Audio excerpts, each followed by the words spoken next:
महाविकास आघाडीचा राहुल गांधी मागे बढो, हम तुम्हारे साथ हैं, आवाज हल्ला पाहिजे. राहुल गांधी मागे बढो, हम तुम्हारे साथ हैं, राहुल गांधी मागे बढो. हम तुम्हारे साथ या हैं. सत्तेनंतर मी विनंती करतो आपल्या देशाचं भवितव्य भावी पंतप्रधान माननीय राहुल गांधी यांना आपल्याशी संबोधित होण्याचं.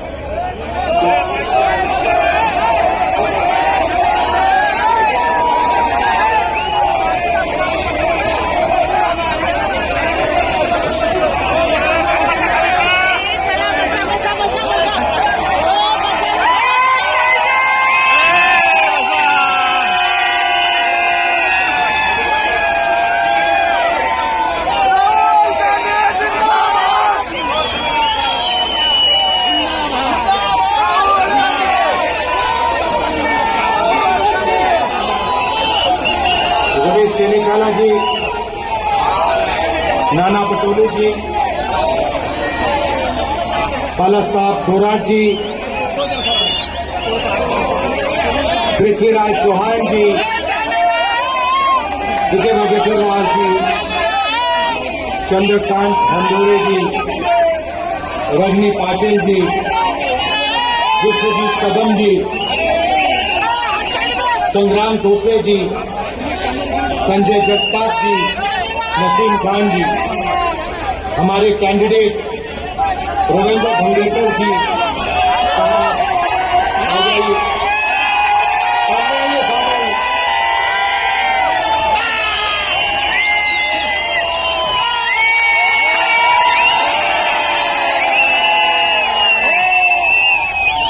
स्टेज पे कांग्रेस पार्टी के वरिष्ठ नेता, भाई और बहनों, कांग्रेस के हमारे बब्बरश्रेष्ठ कार्यकर्ता, प्रेस के हमारे मित्रों, कहना पड़ता है प्रेस के मित्रों आजकल, है ये केजरीवाल के मित्र, मोदी जी के मित्र.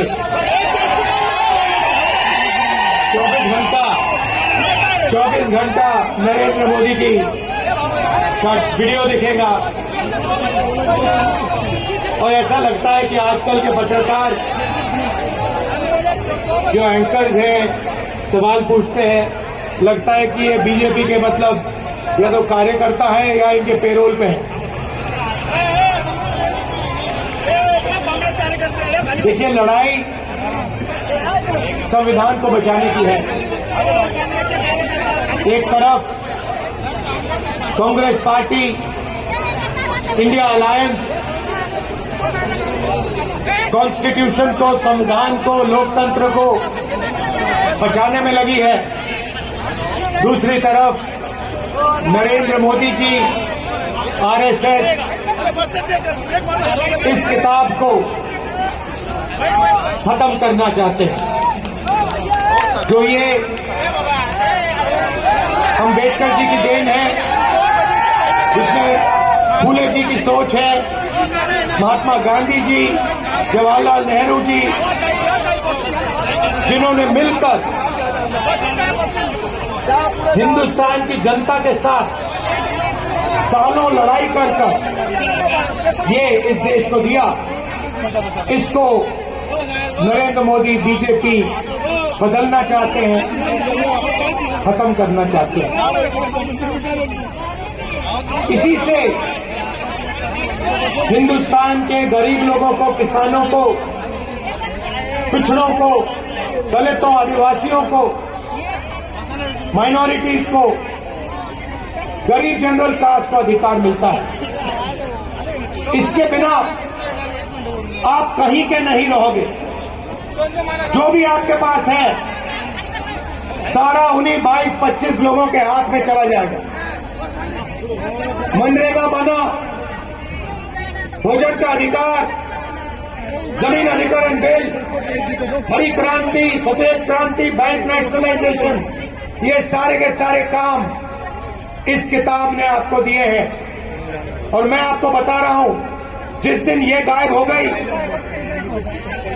जिस दिन बीजेपी ने सचमुच में इसको खत्म कर दिया, तो आप हिंदुस्तान को नहीं पहचान पाओगे। ये है लड़ाई।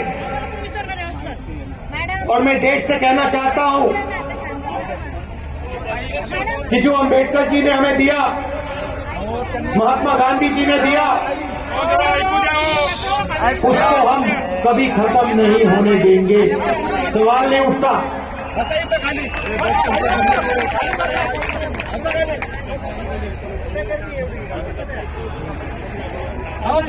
कभी उनके नेता संविधान को बदलने की बात करते हैं,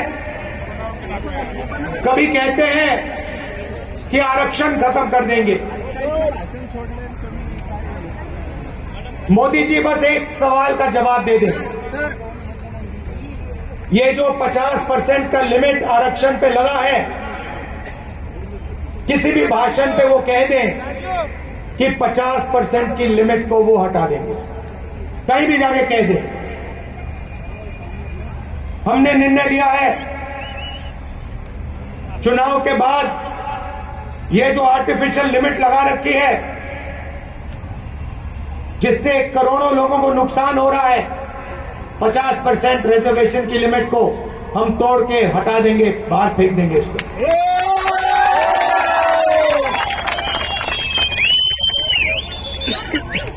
देश में 15% दलित आबादी है, 8% आदिवासी है और तकरीबन 50%, कम से कम 50% पिछड़े वर्ग की आबादी। 50, 15 और 8 कितना हुआ? 50, 15, 55 कितना? 73। मैंने शुरुआत में कहा कि ये मीडिया वाले हमारे दोस्त,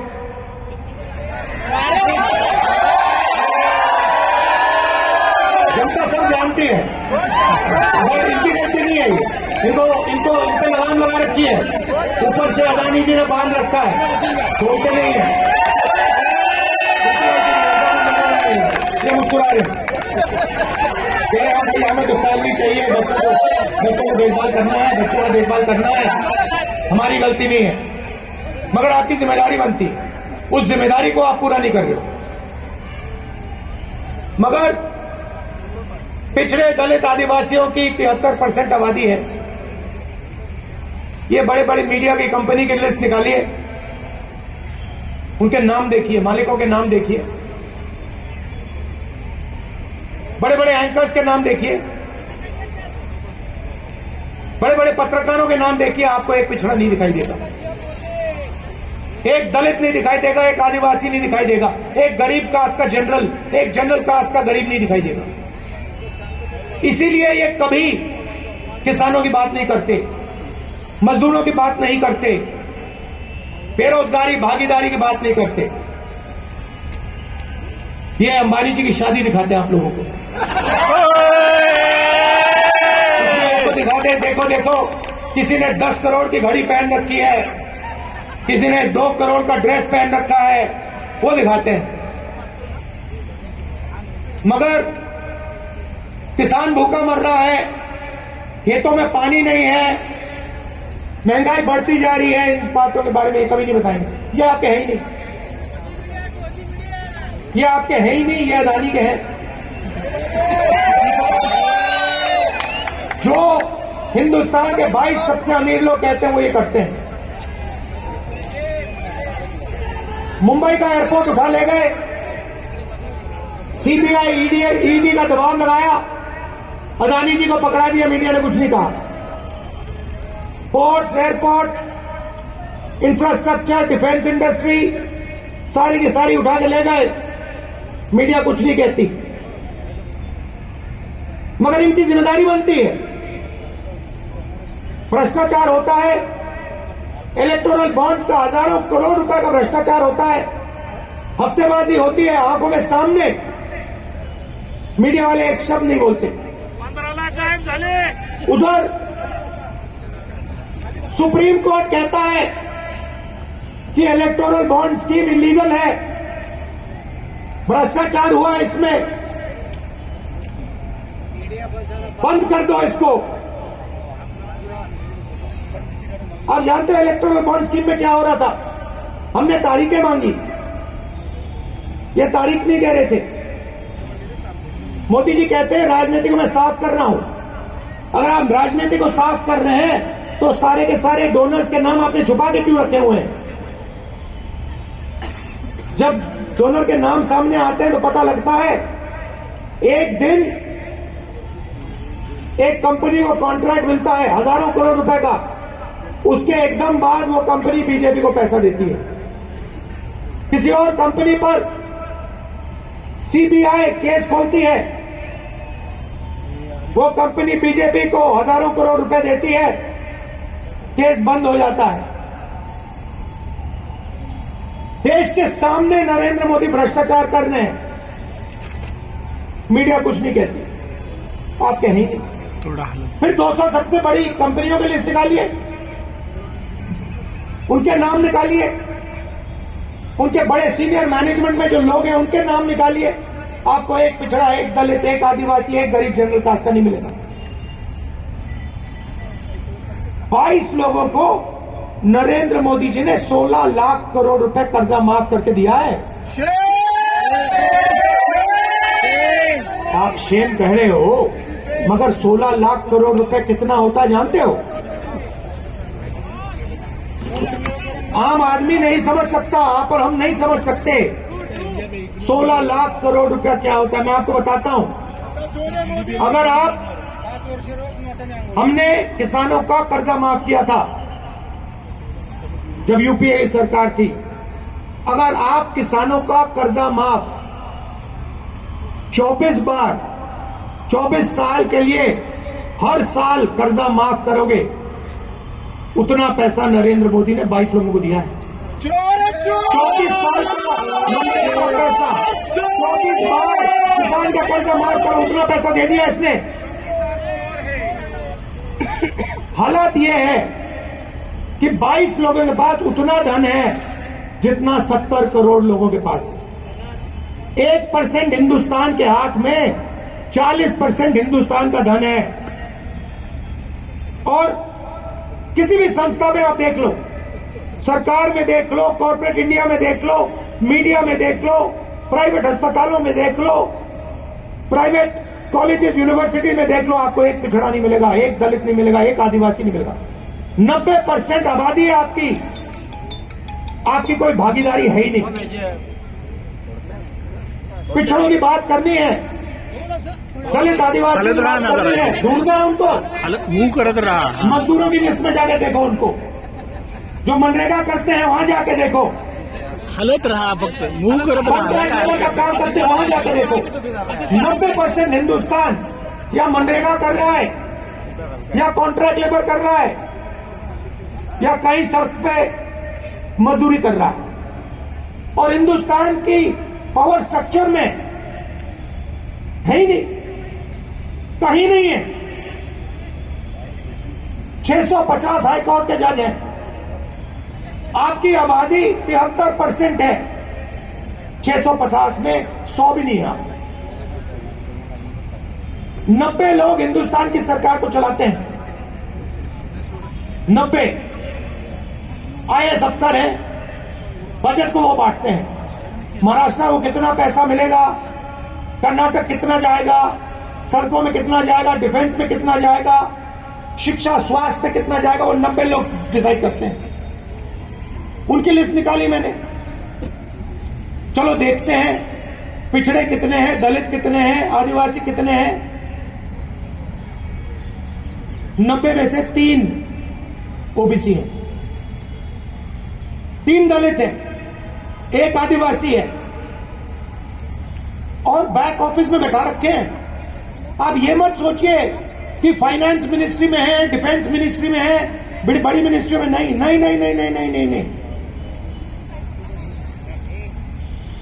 7 लोग हैं, 73% आपकी आबादी, 7 लोग हैं 90 में से, पीछे बैठा रखे हैं। चू नहीं कर सकते वो। और अगर 100 रुपए खर्च होता है बजट में, तो 6 रुपए 10 पैसे का निर्णय ये 7 अफसर लेते हैं और कभी भी इनका वीटो लग सकता है। और यही हालत हर सरकार में है। महाराष्ट्र की सरकार में भी यही है, उत्तर प्रदेश की सरकार में भी यही है, दिल्ली की सरकार में भी यही है। तो 90% के पास यहां कुछ है ही नहीं। ये सच्चाई है। इसीलिए हमने मैनिफेस्टो में साफ लिखा है, हमारी सरकार आएगी तो हम जाति जनगणना कराएंगे, इकोनॉमिक सर्वे कराएंगे और हिंदुस्तान के हर संस्था का सर्वे कराएंगे। मतलब ये पता लगाएंगे कि प्रेस में, मीडिया में पिछड़े वर्ग के कितने लोग हैं, हिंदुस्तान की कॉर्पोरेट इंडिया में पिछड़े वर्ग के दलित आदिवासी कितने हैं, प्राइवेट अस्पतालों में डॉक्टरों में कितने हैं, कॉलेज यूनिवर्सिटी में कितने हैं। इससे दूध का दूध पानी का पानी हो जाएगा। हिंदुस्तान की जनता को पता लग जाएगा हमारी कितनी भागीदारी है। ये भाइयों और बहनों क्रांतिकारी कदम है। इससे क्रांतिकारी कदम हिंदुस्तान में नहीं हो सकता। ये जिस दिन जाति जनगणना हो जाएगा उस दिन देश की जनता को हिंदुस्तान की सच्चाई मालूम हो जाएगी। आपको पता लग जाएगा कितना बेवकूफ बनाया जा रहा है हिंदुस्तान की जनता को। और एकदम हिंदुस्तान की जनता जागरूक हो जाएगी और उसके बाद एक नई राजनीति शुरू होगी हिंदुस्तान में।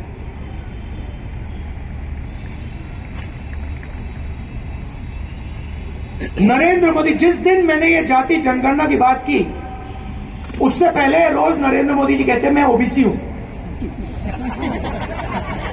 मैं ओबीसी हूं। अच्छा, जिस दिन मैंने जाति जनगणना की बात की कहते हिंदुस्तान में तो कोई जाति नहीं है, 2 ही जात है, एक अमीर एक गरीब। अच्छा, पहले आप ओबीसी थे, हमने जाति जनगणना की बात की, ओबीसी को सचमुच में अधिकार देने की बात की, आप कहते भाई ओबीसी तो है ही नहीं। आप डिसाइड करो आप ओबीसी हो या नहीं हो। हिंदुस्तान में ओबीसी वर्ग है, हां या ना, देश को बता दो। मगर हमने डिसीजन ले लिया है, जाति जनगणना होगा। 50% का ये जो बैरियर बना रखा है इसको तोड़ फोड़ के हम परे कर देंगे। और जो हमारे सेंसस से हिस्सेदारी मिलेगी, मराठास को, धनगर को, बाकी छोटी छोटी जातियों को हिस्सेदारी मिलेगी।